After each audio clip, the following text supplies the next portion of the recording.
es Luz Mariela Carrasco y formo parte de Universidad ICEP y nos complace mucho presentarles este espacio que tenemos para todos ustedes en donde charlamos sobre temas muy importantes presentados por nuestros especialistas.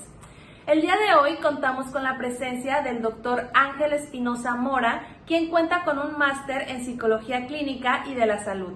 Es docente universitario capacitador, evaluador, con atención clínica y grupal.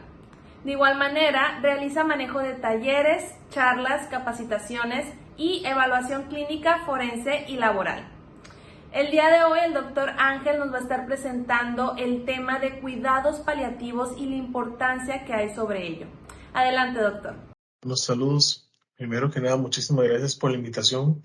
Para mí es un gusto compartir con ustedes este breve espacio donde voy a hablar de algunos de los aspectos del quehacer del profesional en psicología de la salud, en este caso que es mi especialidad principal, pero voy a hacer énfasis a un tema del que poco se habla y es precisamente el cómo comunicar malas noticias en el ámbito de salud.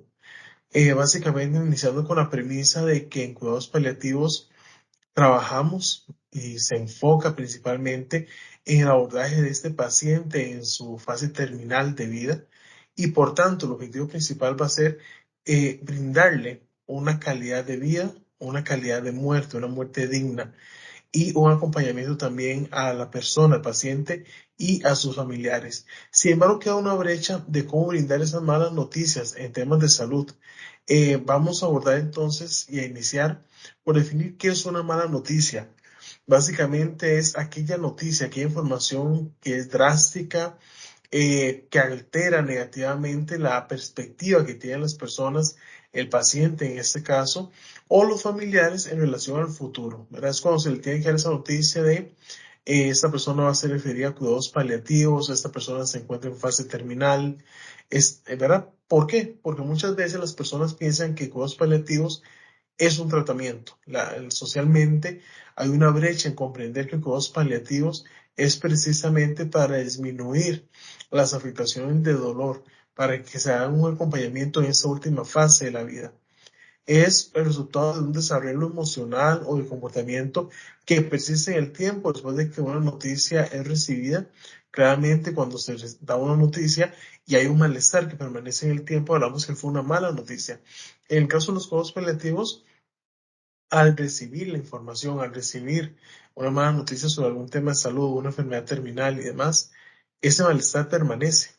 No es únicamente en el momento en que se dice, no es únicamente en el momento donde se haga el tratamiento, sino que es un malestar que se puede mantener a lo largo del tiempo de manera indefinida. Y eso va a variar, por supuesto, en cada uno de los pacientes, en cada uno de los familiares, dependiendo de los recursos psicoemocionales, psicosociales, con los que cuenten para abordar el proceso como tal. Una mala noticia no se refiere solo a un riesgo de muerte y eso es importante. Una mala noticia puede ser tener que decirle a un paciente que hay una pérdida de la autonomía, brindar un diagnóstico de algún trastorno cognitivo, darse cuenta del impacto social que va a tener su enfermedad o de algún factor en particular que por su condición de salud va a alterar su funcionamiento y su proceso de adaptabilidad. Una mala noticia también no es únicamente hacia el paciente, sino que involucra de manera directa e indirecta a su familia. Y por tanto, a la hora de brindar esta información, también se le debe de brindar un acompañamiento a la familia para abordar dudas, incertidumbres y colaborar en este proceso de validación emocional como tal. Sin embargo, como profesionales en salud, estamos acostumbrados a una formación y a nuestra práctica profesional en un acompañamiento de intervención, de estructura de tratamientos, de evaluación, de dar informes, pero a veces se nos dificulta el tener que brindar una mala noticia, principalmente en ese rol del paciente paliativo. ¿Por qué? Porque tenemos que hacerle frente a las emociones del paciente. No es simplemente decirle, mira, tiene cáncer terminal, mira, le quedó tanto tiempo de vida. No. Que más allá de esta información importante es la emoción que va a tener el paciente al recibir esta información. Entonces, como profesionales debemos de estar atentos a cuál va a ser la reacción emocional, si se requiere una intervención en crisis, si se requiere de alguna manera disciplinario, qué acciones o mecanismos se tienen que activar para que el paciente emocionalmente tenga un soporte y esta vulnerabilidad que le genera la noticia no vaya en detrimento de su calidad de vida. Generalmente la mala noticia se asocia al fracaso, ¿no? Es un sentimiento en común y que algunos profesionales en salud no quieren dar malas noticias porque sienten que fracasaron como profesionales. Hay profesionales, por ejemplo, en medicina, que detestan dar malas noticias porque sienten que su tratamiento médico, que todos los esfuerzos del tratamiento y la técnica científica que aplicaron no funcionó y que de alguna manera dar esa mala noticia se asocia al fracaso. Para el paciente ocurre lo mismo. Pacientes que tal vez se han esforzado, que tienen buena adherencia al tratamiento, que se ha enfocado precisamente en garantizar un buen seguimiento de las indicaciones médicas, a la hora de recibir la mala noticia que eso no funcionó, aparece la sensación de fracaso. Entonces hay que validar al paciente la sensación que tiene, pero al mismo tiempo empezar a acompañar en esa reestructuración y en esa resignificación del fracaso como tal, para que al final entiendan que es parte de su proceso de enfermedad y es parte del proceso de vida, que no se ha fracasado, se agotaron los intentos y que esos intentos hubo aprendizaje. Claramente eso se va acompañando ya en un proceso terapéutico, un proceso de acompañamiento familiar o individual que se puede llevar en esos casos. Hay estudios que revelan que el 37% incluso profesionales en salud que trabajan principalmente en el ámbito hospitalario discuten francamente el pronóstico con los pacientes, ¿verdad? O sea, no llegan ni a la mitad.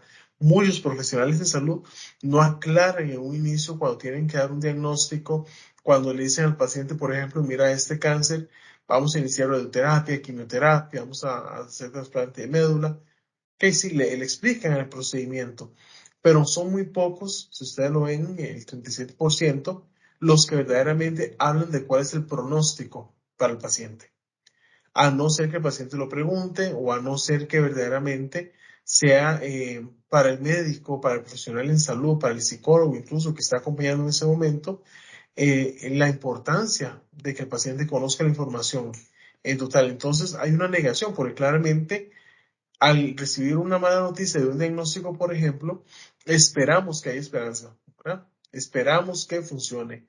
Esperamos que el tratamiento realmente sea efectivo. Sin embargo, la otra cara de la moneda es que hay otra probabilidad en que no. Y nos corresponde también valorar con el paciente y hacerle ver las posibilidades que existen al mismo tiempo.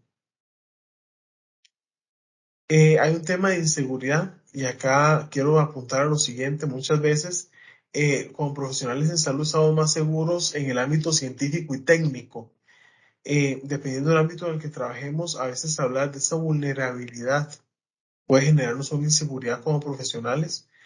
Compañeros del área de salud podrían, ¿verdad?, tener este temor, esa inseguridad y nos corresponde como profesionales en psicología trabajar también con el equipo interdisciplinario para que el equipo de enfermería, trabajo social, medicina, especialistas entiendan la importancia de validar esas emociones. Que sí es importante lo científico, lo técnico, pero al mismo tiempo la validación emocional es científica y tenemos evidencia como profesionales en salud mental en este caso, para poder dar un acompañamiento adecuado. A veces puede generar en el profesional precisamente esa sensación de una molestia, ¿verdad? Una molestia por reconocer que no se sabe cómo dar malas noticias. Entonces hay profesionales que simplemente se niegan a eso, no lo quieren abordar, no es parte de su ejercicio profesional y ¿verdad? Su práctica como tal, en su praxis simplemente no toma en cuenta el dar malas noticias. Claramente vamos a tener un temor en la reacción del paciente, nos pueden reaccionar violentos, tristes, en negación. ¿Cómo manejo yo? Entonces también es importante revisar si yo tengo la preparación ya para una intervención en crisis en ese momento, que todo profesional en salud debería de saberlo. Primeros auxilios psicológicos. Todo profesional en salud debería de estar entrenado o entrenada en el abordaje de paciente en crisis para poder darle sostén en tanto llega el momento de derivarlo a un proceso. Claramente, si yo me he preparado en todo esto de inteligencia emocional, de gestión emocional, de intervención en crisis para los pacientes, ese último punto, que es el temor a no saber manejar la situación o la reacción, va a disminuir porque ya sé cómo abordar el tema. Algunas dificultades y barreras en la comunicación de las malas noticias. El primero es el cambio en el modelo de relación médico-paciente. Muchas veces pasamos de ser ese profesional en salud paternalista, ¿verdad? Que busca proteger a su paciente, que busca proteger al paciente como tal, y hay que convertirse en copartícipe, precisamente para abordar con el paciente entonces ese acompañamiento y que perciba que como profesional en salud le estoy acompañando y que es un proceso, que somos un equipo en conjunto con el paciente para llegar a comprender la dinámica de su salud, de su enfermedad, de su proceso paliativo, si fuera el caso. Algunos pacientes no quieren conocer la verdad. Sabemos que parte de la gestión emocional en algunos pacientes va a ser el negar el diagnóstico, el negar que algo está ocurriendo. Gran complejidad en la medicina actual y difícil de explicar con sencillez. Hoy por hoy los temas de salud, de medicina, para el abordaje de enfermedades médicas es complejo y ha evolucionado muy rápidamente y eso puede dificultar que el equipo interdisciplinario logre comunicar al paciente cuáles son los procedimientos, cuáles son las características, qué es lo que va a pasar. También es importante adaptarlo al lenguaje del paciente. Hablamos de manera técnica cuando sí lo amerite, pero con el paciente intentar entender cuál es su vía de comunicación para que la información que yo le esté brindando sea bien recibida y bien asimilada. Y el estrés emocional del médico, el profesional en salud, pues por supuesto, mira, vamos a tener un tema de tensión emocional.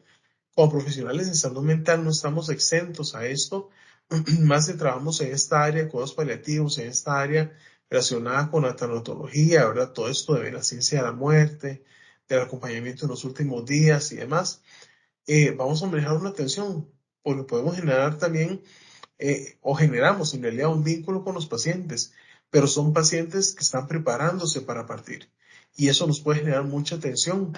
Entonces, mira, yo me encariñé con este paciente, imaginemos una situación de un niño con cáncer terminal, por ejemplo, de ahí al final yo tengo tensión porque tengo que acompañar a ese niño a su último día, a la familia, al adulto mayor, ¿verdad? O sea, el paciente como tal va a generar un efecto en nosotros como profesionales por el contexto de vulnerabilidad y despedida en el que estamos. Entonces también saber manejar mi salud mental. Y eso es muy importante. Como profesionales de salud, tenemos que empezar por nuestra salud también, principalmente en el ámbito de la salud mental y saber cómo gestionar adecuadamente las situaciones para evitar que eso más bien interfiera o afecta el proceso dinámico de intervención o de abordaje que estemos dando. Importante considerar, primero, factores socioculturales. Acá vamos a hablar entonces de qué hay que considerar para manejar las malas noticias, para poder comunicarlas. Entonces, la parte sociocultural es lo primero. Entendiendo cuál es el contexto social y cultural de esos pacientes, de esta persona, cómo hago yo para comunicarme y que me entienda en un lenguaje que sea familiar, pero que suene natural.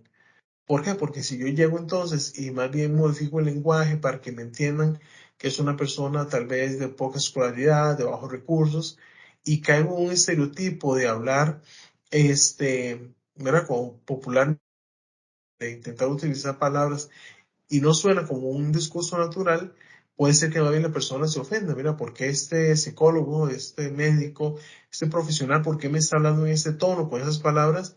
Yo soy ignorante, pero no soy tonto, decía un paciente hace poco, porque sentía precisamente eso, que en algún momento habló con cierto profesional en salud y que sentía que se estaba burlando de su situación socioeconómica. Claro, el profesional en salud, el discurso era, no, es que yo sé que es una persona humilde y yo quería que me entendiera. Perfecto, entendemos, pero hay que tener cuidado con esa intención. El tema de la juventud y la salud, sabemos y hay estudios en psicología vinculados a las creencias y a los hábitos en salud han reflejado cómo personas muy jóvenes eh, tienen una relación, una distorsión en el tema de salud porque hay una percepción, una creencia errónea de que a ellos no les va a pasar nada, que ellos no se van a enfermar, que ellos no se van a morir porque la juventud es sinónimo de vida.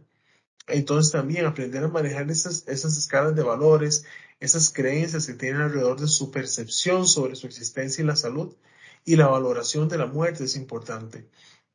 El tema del valor social, a nivel social y en el contexto en que se encuentra esta persona, ¿qué se dice? ¿Qué se dice sobre la salud? ¿Qué experiencias ha tenido esta persona alrededor del tema de la muerte, de la enfermedad? Y hay que tener cuidado con las expectativas terapéuticas exageradas, ¿verdad? Sabemos que hay una mercadotecnia terrible en el sistema sanitario y en todas las áreas, en medicina, psicología, psiquiatría. La mercadotecnia ha llevado muchas veces a prometer maravillas a los pacientes que en realidad no se alcanzan. Entonces tenemos pacientes sumamente frustrados o frustradas porque esperan que se cumpla aquello que el comercial me vendió. Entonces yo como profesional en un momento de intervención le prometo un montón de cosas y resulta que no funcionó. ¿Verdad? Entonces se genera una frustración en el paciente. Hay que tener cuidado con la construcción de esas expectativas precisamente. El tema de la edad, ¿verdad? Ya lo mencionaba yo antes pero esos serían factores del paciente como tal. El tema de la edad que propicia también cómo se maneja la información, si esta información que yo le voy a dar, esta mala noticia, eh, va dirigida a una persona adulta, va dirigida a un adulto mayor, va dirigida a un niño, cómo la va a recibir, quién va a estar para darle soporte. Los pacientes y el problema, ¿verdad? Vamos a encontrar pacientes que pueden ser agresivos, que pueden ser manipuladores, litigantes, no cooperativos, pacientes con problemas de drogas, o sea, qué características tiene el paciente y qué otros problemas nos trae consigo para este momento y cómo eso puede incidir.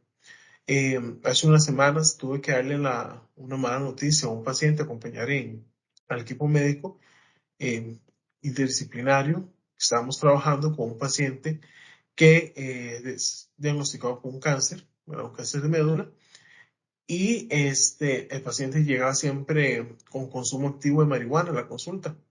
A todas las consultas, la psicología, trabajo social, medicina, siempre llegaba con consumo de marihuana. Claramente en un estado no óptimo de conciencia, que entonces cuando había que dar la mala noticia, la minimizaba, eso no es nada, a mí no me hace nada, ¿verdad? Y venía con ese discurso de que lo que le estábamos diciendo no era nada, que con la marihuana todo se iba a salir bien, que eso lo mantiene relajado. Entonces son particularidades que nos podemos encontrar y que nos corresponde. Bueno, mira, decía este paciente, necesitamos bueno, se hace intervención y más en un momento, pero necesitamos que mañana venga sin consumo activo. Necesitamos, ¿por qué? Porque él consumía incluso 5 minutos literalmente antes de entrar a la consulta. Su estado de conciencia no iba a ser el mismo para recibir la información. Y también la red de apoyo. Hay pacientes que van a llegar y nos van a decir, yo vengo solo, no quiero que nadie lo sepa. Como hay pacientes que van a venir con toda la familia o con toda la comunidad a recibir la noticia. Entonces entra esta parte de la situación social, cultural, intelectual, ¿verdad? Que entra en juego para saber qué mecanismos tiene este paciente y cómo afrontar la situación. Tenemos el tema de la religión. En cuidados paliativos es sumamente importante la parte espiritual. Más allá de hablar de que es importante que una persona tenga una religión u otra, no se trata de eso, es la parte de la espiritualidad. ¿Qué le da paz? ¿Qué le da serenidad a este paciente? Hay una creencia religiosa, porque entonces cuando damos una mala noticia, un tema de cuidados paliativos, de muerte, para muchos pacientes esta parte religiosa se convierte en un todo, se convierte en el principal soporte para el afrontamiento de su situación, de su realidad. Entonces hay que considerar también con el paciente qué ritos hay alrededor de esa situación. Hay pacientes que por su creencia como tal manejan rituales en verdad de despedida, rituales incluso terapéuticos, holísticos, que hay que explicar muy bien y con mucho cuidado que esos rituales se respetan, pero que no deben de interferir con el tratamiento médico, con el acompañamiento terapéutico. ¿Por qué? Porque entonces hay pacientes que por su creencia dejan de lado toda la parte médica, la parte psicológica y se centran solo en esa creencia espiritual o religiosa, que entonces deja de ser un soporte y se convierte en un factor de riesgo. Y nos corresponde también con profesionales de salud mental abordar, revisar cuál es ese significado que el paciente le está dando a ese aspecto. Factores médicos y temores, claramente, ¿verdad? Nunca vamos a querer causar dolor en un paciente de ningún tipo. No nos gusta sentir que estamos fracasando como terapeutas. ¿verdad? Pensar en un paciente que detonó una crisis suicida cuando pasaron meses de intervención donde no hubo ningún signo de ideación suicida y demás, y de un pronto a otro se detona la crisis suicida y sentimos que estamos fracasando, nos cuestionamos qué no estuve viendo, será culpa mía, fue algo que no, ¿verdad? Entonces también revisar muy bien esas culpas que como terapeutas podemos cargar, porque cada paciente es una cajita de Pandora, ¿verdad? Entonces, es cierto, vamos a poner nuestra mejor voluntad, nuestra mejor parte técnica y formación para brindarle lo mejor a este paciente, pero tampoco podemos pretender que depende únicamente de nosotros que este paciente salga adelante o no, porque al final hay una serie de factores involucrados como los he mencionado. El tema del temor legal, mira, ¿será que, por ejemplo, a nivel profesional me pueden denunciar? Resulta que me van a denunciar porque se malinterpretó una intervención que hice, la familia está resentida, ¿verdad? Y demás. Hay muchos factores que pueden hacer que yo, como profesional en salud, me sienta vulnerable a nivel legal y que también con el paciente tenemos que revisar eventualmente si el paciente a nivel legal necesita poner algo en orden porque al final la salud mental nos corresponde acompañar en todo ese tipo de decisiones y de situaciones y facilitarle al paciente su proceso de ordenamiento de vida y posterior a la vida. Y hay mucho temor del profesional en salud a expresar sentimientos propios, ¿verdad? A veces nos negamos, ¿verdad? Nos cerramos y yo esto lo manejo en casa o lo manejo solo, que nadie se dé cuenta. Es importante el tema del autocuidado. Es importante que el profesional en salud mental busque un espacio también de contención. Entonces, ¿cómo podríamos comunicar las malas noticias? Bueno, primero tenemos que reunir toda la información disponible. Cuando nosotros sabemos que tenemos que dar una mala noticia en salud, recopilemos todos los datos, exámenes previos que se hicieron, recopilemos cuál es el diagnóstico actual, cuál es el pronóstico, cuáles son las alternativas de tratamiento. Si vamos para cuidados paliativos, entonces recopilemos también cuál va a ser el procedimiento, perdón, recopilemos también cuál va a ser el procedimiento en cuidados paliativos, recopilemos cuál es el procedimiento para la familia, para el paciente, la información de recursos, de redes de apoyo que se puedan tener. Determinar también qué sabe el paciente y qué desea saber. Hay que dar información que el paciente desee saber también, ¿verdad? E información básica y al mismo tiempo abrir el espacio para que el paciente consulte a su ritmo eventualmente algunos detalles y repetir, ¿verdad? Muchas veces se le explica al paciente y en un primer momento va a generar un choque emocional, pues nos toca tomar una pausa y volver a repetir, ¿verdad? O a los días volver otra vez a replantear la situación, volver a explicar, ya que el paciente esté más estable. Hay que suministrar información inteligible en consonancia con las necesidades y los deseos, aportar habilidades de comunicación que permitan reducir el impacto emocional que la mala noticia tiene sobre el receptor. Entonces hay que trabajar el tema de la comunicación asertiva, una comunicación eficaz, ¿verdad? Con el paciente, una comunicación empática donde yo hable también incluso de mis emociones como terapeuta, ¿verdad? Que el paciente vea que yo como terapeuta me estoy vinculando emocionalmente en ese momento de la mala noticia con él o con ella. Por ejemplo, mira, doña Ana, eh, ante esa situación, yo como profesional me siento, ¿verdad? Me siento afligido, reflejo de la emoción de ella, si yo aquí está muy afectada. Doña Ana, yo también me siento afectado por esa situación. No, eso, no asumamos, ¿verdad? Que sabemos cómo se siente, porque sería invalidar también un poco la emoción. Entonces hay que tener mucho cuidado con el discurso, que se perciba esa empatía, pero que se perciba de manera auténtica. Entonces decirle a doña Ana, por ejemplo, yo no me voy a poner a llorar con ella desconsoladamente, ¿verdad? Y exacerbar la reacción emocional, porque en teoría yo debería ser un soporte emocional en ese momento. Pero sí le puedo validar, mira, doña Ana, no me imagino por lo que usted está pasando en ese momento, acá estoy para acompañarla. Me siento también afligido por la situación emocional. Sé que esto es duro a nivel emocional de escuchar. Eh, Sé que ahorita hay muchas emociones. Este tipo de frases que le permitan al paciente saber que ahí estoy. Ahí está Ángel escuchándome, ahí está Ángel dándome ese soporte y consensuar el plan de tratamiento que permite un alto grado de cooperación del paciente. Entonces, al final yo también tengo que lograr, luego de la mala noticia, determinar con el paciente cuáles son los pasos a seguir. y si el paciente requiere un espacio, dárselo. ¿Por qué? Porque puede entrar en crisis y no lo voy a obligar en medio de la crisis a tomar una decisión al respecto, por ejemplo. Entonces tenemos que preparar una entrevista y en esta entrevista es donde yo ya recopilé toda la información, ¿verdad? Yo ya tengo toda la información previa, el equipo indisciplinario ha hablado, se han puesto de acuerdo quiénes van a hablar y si me toca con profesional en psicología hablar solo, pues entonces también tener claro todo el material, toda la información de toda la situación que ha ocurrido hasta ese momento. Vamos a descubrir qué sabe el paciente sobre el tema, ¿verdad? Durante la entrevista, por ejemplo, doña Ana, mira, sabemos que han venido meses donde usted ha estado revisando algunos exámenes. Cuente un poquito qué es lo que ha estado pasando. Entonces, abrir el espacio para que el paciente nos hable sobre toda la historia de los procedimientos que ha llevado a cabo. Doña Ana, y sabemos que lleva en quimioterapia tantos meses. Cuénteme cómo ha sido su experiencia para usted. Entonces, saber y medir qué percepción tiene doña Ana, qué sabe, qué siente y también las expectativas. ¿Verdad? ¿Qué espera usted de esto? ¿Por qué? Porque doña Ana puede ser que nos llegue a la sesión que está maravillada, se siente súper bien, ella sabe que se curó de esto y que incluso a mí me ha tocado pacientes que llegaban a consulta pensando en que la noticia cuál era, que se le estaba dando de alta.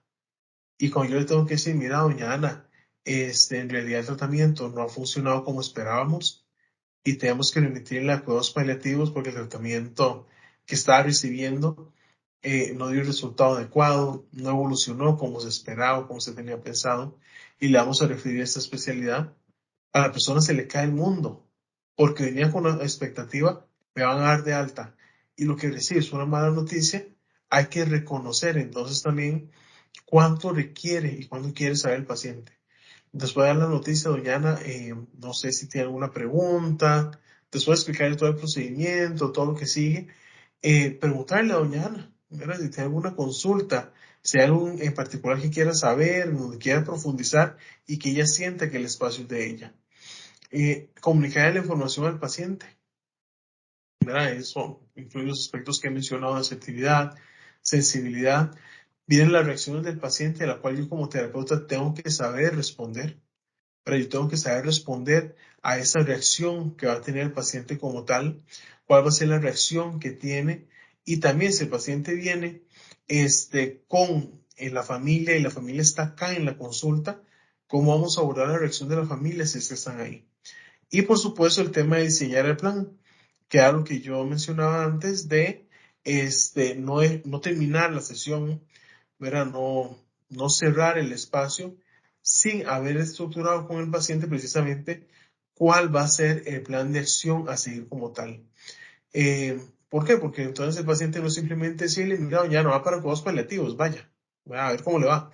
No, mira, doña Ana, acá están los espacios de cuidados paliativos, por ejemplo, vamos a tener una reunión la próxima semana con el equipo para que nos conozca.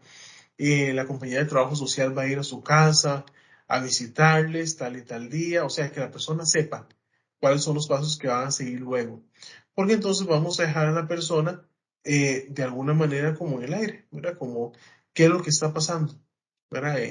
¿Hacia dónde voy? Entonces queda una sensación de incertidumbre, cuando en realidad lo que deberíamos de buscar es que el paciente o la paciente sienta que está iniciando un proceso que si bien genera incertidumbre, genera dolor, genera frustración, genera miedo en el paciente, al final que se sienta acompañado o acompañado. Al final que sienta que el equipo está ahí, al final que sienta que el profesional en psicología está acompañándole durante ese proceso por más complejo que sea. Entonces que no sea simplemente dar una noticia por darla, por salir del paso, sino que verdaderamente se le acompañe y que sienta que forma parte de un equipo como tal y que tiene gente a su lado que va a estar acompañándole en este proceso. Por supuesto, ¿verdad? Hay que, a pesar de los malos pronósticos que podamos tener, hay que mantener la esperanza, ¿verdad? El paciente entienda que, por ejemplo, si ya estamos en cuidados paliativos, no vamos a generar una falsa expectativa que se va a curar. Vamos a generar una expectativa vamos a mantener la esperanza para buscar un balance en su vida, para buscarle calidad de vida, comodidad, que la persona no tenga dolor, por ejemplo. Si es una mala noticia relacionada a un problema de una capacidad física, como que perdió uno de sus miembros o una deficiencia cognitiva, un traumatismo, ¿verdad? Que alteró a la persona, la esperanza orientada también a, bueno, vamos a buscar mecanismos, herramientas, rehabilitación, algo que le permite a ese paciente precisamente recuperar su calidad de vida o adaptarse al nuevo estilo de vida, a sus nuevas capacidades para que tengan calidad de vida en base también a los recursos existentes.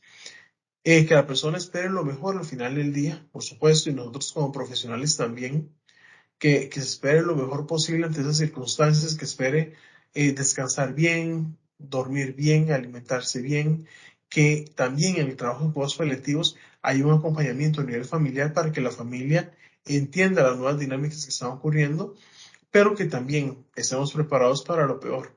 ¿Verdad? El paciente tiene que entender que al final del día va a llegar un momento donde va a fallecer y la familia también, y que de alguna manera podamos abrazar esa etapa de muerte con dignidad, sin dolor y con una validación emocional sumamente importante.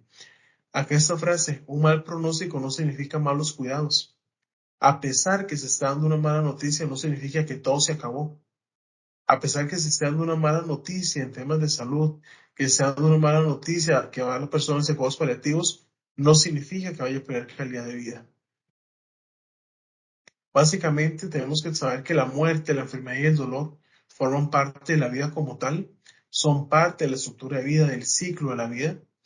Y la medicina tiene poderes limitados, ¿verdad? Todo el tema de salud, hay una limitación. Sabemos que si bien hay avances a nivel médico, a nivel de psicología, a nivel de salud mental, no siempre alcanza para todos los pacientes, especialmente para resolver problemas sociales, ¿verdad? Y que tienen riesgos.